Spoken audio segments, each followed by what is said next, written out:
Have you ever noticed how uncomfortable silence can make us feel? We rush to fill it with chatter, with music, with the constant hum of a screen.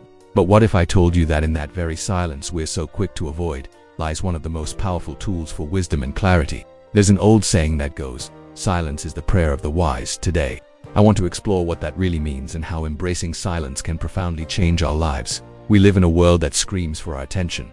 Notifications, headlines, endless conversations. It's a constant barrage of external noise. And this noise isn't just outside of us. It seeps into our minds.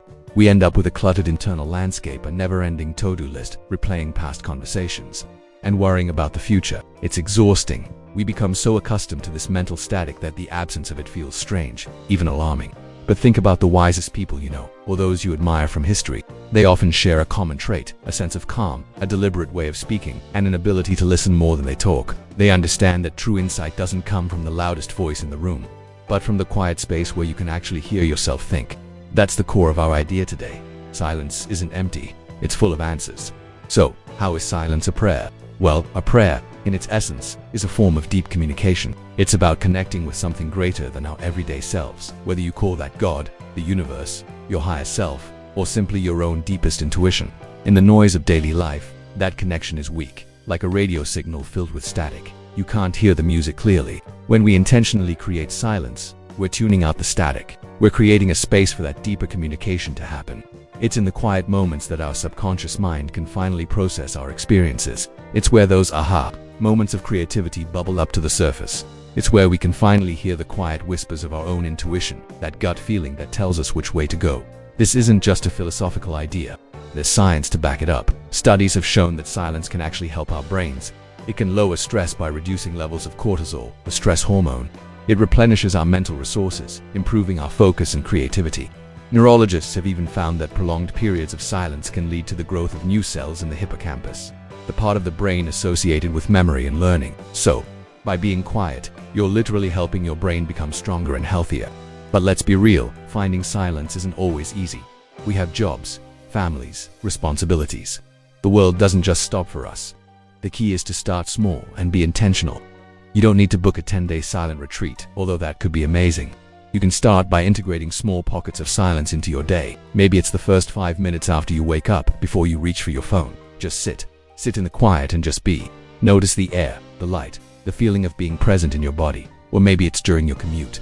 Instead of turning on the radio or a podcast, just drive or walk in silence.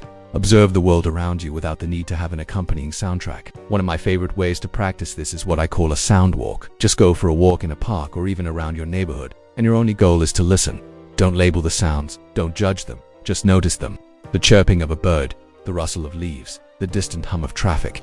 You'll be amazed at how much you've been filtering out.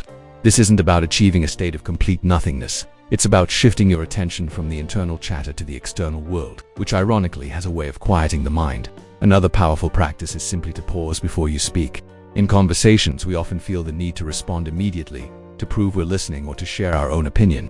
Try this experiment. The next time someone is talking to you, after they finish, take a full, silent breath before you reply. In that tiny pause, you give yourself a moment to truly absorb what they said, and your response will be more thoughtful and less reactive.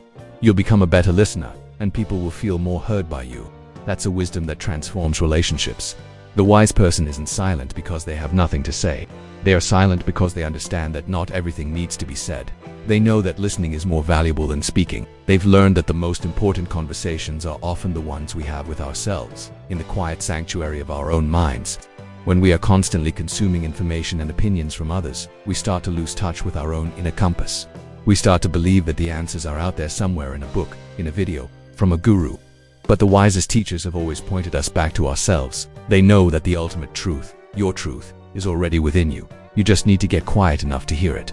This practice of silence is like cultivating a garden. At first you have to clear away the weeds, the constant distractions, the habits of noise. It takes effort. But as you continue to tend to it, to give it space and quiet, beautiful things begin to grow. Clarity, peace, self-awareness, compassion, and wisdom. So I invite you to try it. Find a moment today, just a few minutes, to be silent.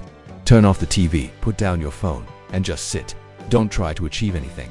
Don't try to solve your problems. Just give yourself permission to be quiet. See what comes up. It might feel uncomfortable at first, and that's okay. The chatter in your mind might even seem louder initially. That's normal. It's like stirring up a glass of water with sediment at the bottom. It all gets cloudy before it settles. Stick with it. Treat these moments of silence as sacred appointments with yourself. Think of it as your prayer, your deep communication with the wisdom that resides within you. Over time, you'll find that you don't need to run from silence anymore. You'll start to crave it. It will become your refuge, your source of strength, and your pathway to a clearer, more meaningful life. Because in the end, silence isn't emptiness. It's the space where we can finally, truly hear. Thank you so much for spending this time with me today. I hope this gives you something to reflect on. If you enjoyed this video, please give it a like and consider subscribing for more content on living a more intentional life. I'd love to hear your thoughts in the comments. How do you find silence in your life? Until next time, be well.